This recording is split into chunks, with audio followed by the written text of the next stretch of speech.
তিনি বয়সে একজন যুবক, কর্মে একজন যোদ্ধা এবং তার স্বভাবে একজন বিপ্লবী। সেই মানুষটার পরে একটা বয়স্ক মানুষ কি বলবে আপনাদেরকে?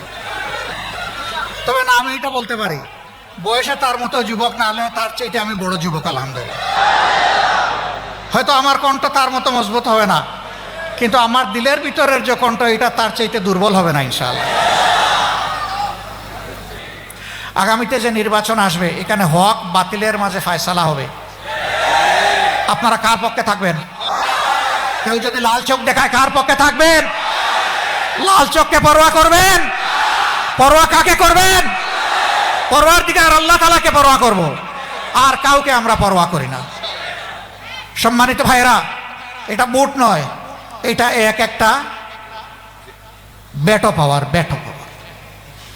ভুল করলে আল্লাহর দরবারে জবাব দিতে হবে। বিবেকের আলোকে বুটটা দিবেন, হকের পক্ষে থাকবেন, দুর্নীতির বিরুদ্ধে অবস্থান নেবেন, দিনের পক্ষে অবস্থান নেবেন, আল্লাহর কালামের জন্য যারা সংগঠিত হবে তাদের পক্ষে অবস্থান নেবেন, তাদের জন্য দোয়া করবেন, তাদের পাশে থাকবেন।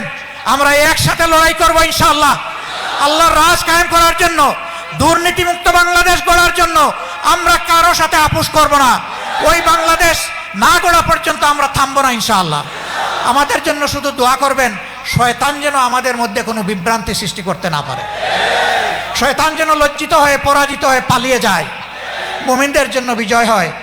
আল্লাহর কসম, আমরা কোনো দলের বিজয় চাই না, আমরা আল্লাহ তাআলার দ্বীনের বিজয় চাই, আমরা জনগণের বিজয় চাই। এই মুসলিম জনগণ আর জালিমের হাতে নিষ্পেষিত হোক। হে আল্লাহ, তুমি এই বিপদ থেকে এই জাতিকে তুমি রক্ষা করো। আমাকে এখানে দাওয়াত করার জন্য আমি মহান রবের দরবারে শুকরিয়া আদায় করছি, এবং এখানে বড় হুজুর, ওনাকেও আমি আমার অন্তরের অন্তঃস্থল থেকে শুকরিয়া আদায় করছি। উনি যে মায়াবী দাওয়াত আমাকে দিয়েছিলেন, আজকেই জালকাঠিতে আমার এইরকম আরেকটা দাওয়াত ছিল, কিন্তু আমি কোনো অবস্থাতে ওনার এই দাওয়াতকে অগ্রাহ্য করার কোনো দুঃসাহস আমি দেখাতে পারিনি। আমি ওয়ান আল্লাহর পর ভরসা করে চেষ্টা করেছি এখানে এসে হাজির হওয়ার। নিশ্চয়ই আপনাদের কোনো হক আমি আদায় করতে পারিনি, আমাকে ক্ষমা করবেন। আমার জন্য একটা দোয়া করবেন, একটা দোয়া চাইবো আপনাদের কাছে।